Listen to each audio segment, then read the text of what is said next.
Hello, I'm Susan Wood, your self-appointed Black Lives Matter investigator. Thank you so much for your time. We're still talking about the series, Why Black Lives Matter Money is Hard to Follow. And we're on reason number 3, no accountability, factor 4 of 10, which is Black Lives Matter Global Network Foundation 501c3 deception. So again, reason 3 is no accountability, but factor 4 under reason 3 is Black Lives Matter Global Network Foundation 501c3 deception. In this video, we're going to talk about how Patrice Coolers decided to apply for 501c3 status during her tenure as executive director in order to deceive the public into believing that she had the best interest of the public at heart. So we're going to explore that in this video. There are 5 reasons Black Lives Matter money is hard to follow. Number 1, no structure. Number 2, no transparency. Number 3, no accountability. Number 4, no consequences. And number 5, no next steps. So these are the 5 reasons that I've determined Black Lives Matter money is hard to follow. So we're on reason number 3 again, no accountability, factor 4, Black Lives Matter Global Network Foundation 501c3 deception. Okay, that's what we're focusing on in this video. So what am I talking about? In the beginning, Patrice Coolers, April Gaza, and Opa Tomate, the 3 founders of the Black Lives Matter Global Network Foundation, decided that they were not going to be governed by the IRS or any other agency. They were going to have a decentralized structure, and they planned to do whatever they wanted to do without any governance. However, last year, 2020, after George Floyd was murdered and all of the protests around the world galvanized people to give money to the blacklivesmatter.com website or give money on the blacklivesmatter.com website to the tune of over $90 million, there's no doubt in my mind that someone said, you really need to look like there is structure.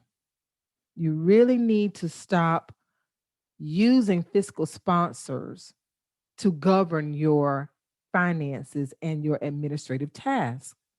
You see, remember, the Black Lives Matter Global Network Foundation used Thousand Currents as its fiscal sponsor from 2016 to 2020, when all of a sudden, Thousand Currents decided, oh, we're going to get out of the fiscal sponsorship business.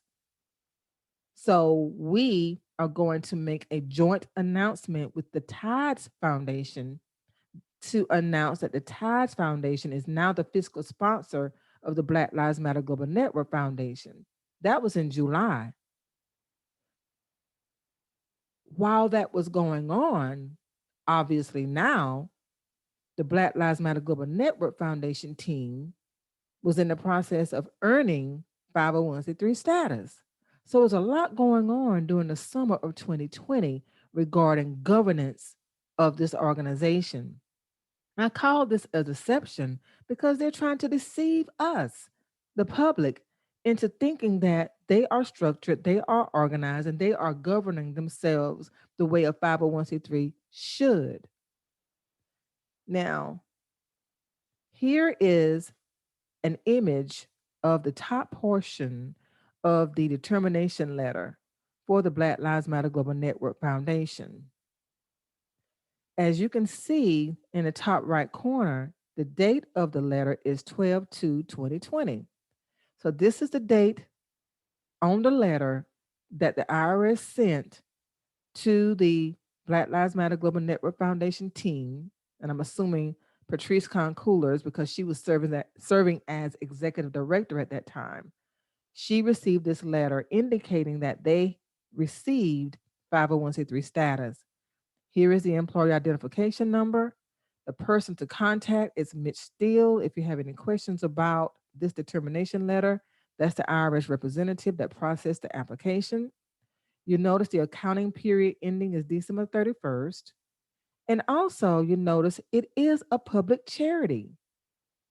On several videos, you will see Patrice Coolers stating that Black Lives Matter Global Network Foundation is not a charity, when it very clearly states here on the letter that it is a charity and that it is eligible to submit a Form 990 information return every year, which 501c3 nonprofits use to report their revenues and expenses.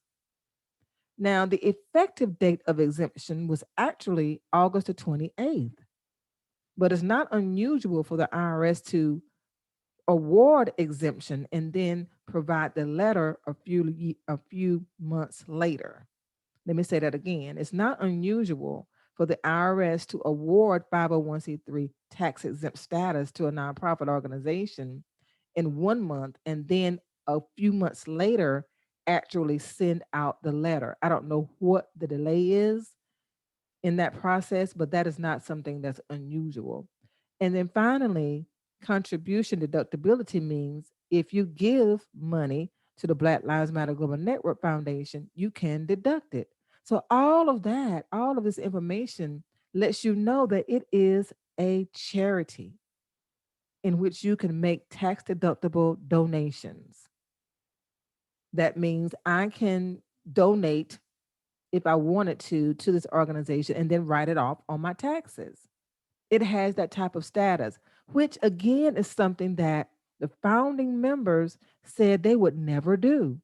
And Patrice Coolers at the time of this letter was the only founding member that was still actively participating in the Black Lives Matter Global Network Foundation. The other two founding members had already left the foundation. And as we know now, Patrice Coolers left the foundation on May 27th, 2021. Before I let you go, I want to pause the screen, pause the sharing of the screen, and actually go to the IRS.gov website to let you see the process that you can use to check the status of any nonprofit organization or an organization that claims to have nonprofit status. So, what I'm doing here, I am going to the site and now I am on the IRS.gov website. When you come to this site, you want to click on charities and nonprofits. The IRS recently updated the website to make this process so much easier to search for different things. So we are on a charities and nonprofits site, and then we are going to click on the tax exempt organization search. This is where you will go to search for organizations that claim to have 501c3 status. So I'm going to click on search organizations and I'm going to go to tax exempt organization search tool.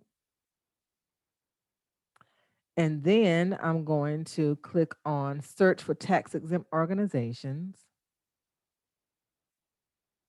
And now we're on the tax exempt organization search page, and you can see the path that I used to get here: home, charities and nonprofits, search for charities, tax exempt organization search. If you don't know an organization's employer identification number or EIN, then you just type in or you select organization name. And I'm going to just type in Black Lives Matter. You see, I've typed it in several times, it's already here. So I'm going to click on Black Lives Matter and I'm going to click on search. And what the search results will show will be a list of organizations with the words Black Lives Matter in it or in them. So the results, there are 34 organizations with the name or with the words Black Lives Matter in it. So let's just scroll through. Now, when I first started doing this last year, there were 20. So there are 14 more organizations that have um, earned 501c3 status. 14 more Black Lives Matter organizations since I started my research last year. Some of the ones, of course, here I have provided results for, and some I have not and will not. But they are, everybody seems to think that it's a good idea to create a nonprofit organization with the words Black Lives Matter. And I think that's a terrible idea, frankly. But anyway, let's scroll down the list. The first one is Black Lives Matter in Charleston, North Charleston, South Carolina. Now, whenever you see auto revocation list underneath one of the organizational names, that lets you know the status is revoked. This organization does not have 501c3 status anymore. So if you want to see when the status was revoked, you just click on the organization link here. And I'm not going to do that for everyone. I'm just trying to show you something. And it has auto revocation list. And you just click here and it will tell you um, the posted date of the revocation, the exemption type. Actually, this was a 501c4. The exemption reinstatement date is blank because they have not been reinstated yet. They were revoked. The status was revoked, or the IRS revoked the status on May 15th, 2018. And they posted the revocation date on the website, on this website, on August 13th, 2018.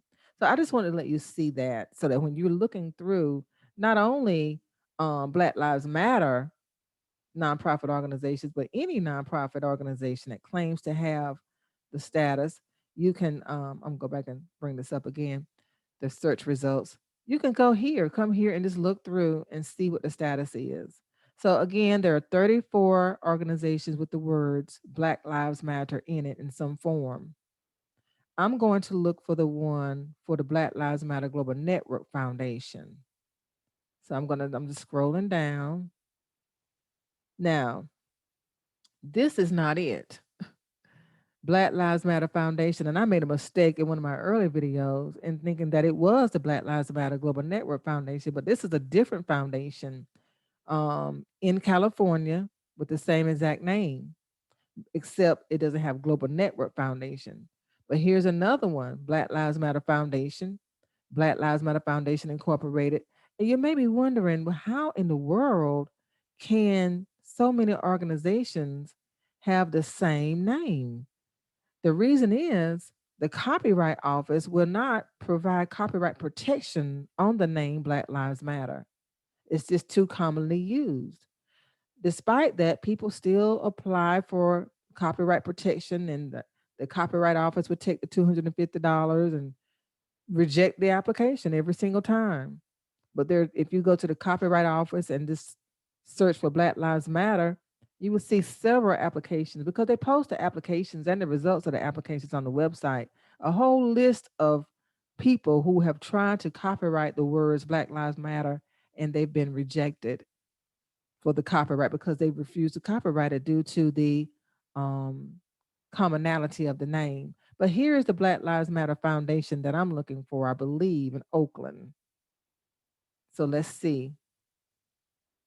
Black Lives Matter Foundation. I don't know why I didn't say Black Lives Matter Global Network Foundation in the name.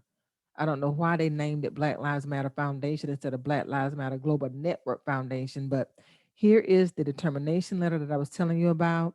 And when I click on it, you're going to see that it is the exact same determination letter that I showed you in the image. So it takes a few moments for this to populate, but I wanted to just let you know this is how I found the information. While that's coming up, I'm just going to go back and continue to scroll down so that you can see more of the Black Lives Matter um, entities that have earned 501c3 status. Whether they still have the status now, that's another story. But you can tell just by looking to see if you see revocation list underneath the name of the organization. Okay. And again, like I said, when I started, there were not 34 when I started doing the work. Okay. So let me see if it's populated yet. Yes, here it is. So here is the determination letter. And this is what I've already shared with you. I just didn't, I'm sorry. I just didn't share the whole thing with you the other time. So let me scroll up. Sorry. Here we go. Thank you for your patience. So here is the determination letter that I shared with you already. I shared only the top portion of it, but this is the whole letter, letting you know, or letting the exempt specialist know. I'm sorry, the Black Lives Matter Global Network Foundation team know that they do have 501c3 status. Same thing I've already shared with you. Dear applicant, we're pleased to tell you we've determined you are exempt from federal income tax under Internal Revenue Code IRC Section 501c3. Donors can deduct contributions they make to you under IRC Section 170 and so on and so forth. Okay. So once again, why am I harping on this? I'm harping on this because I want to show you that Patrice Concoulis is simply not telling the truth when she says that they are not exempt from taxes, that they are not a charity. They are. They are a charity. So I'm going to pause again and close, make my final comments for this particular video message. Thank you for your patience.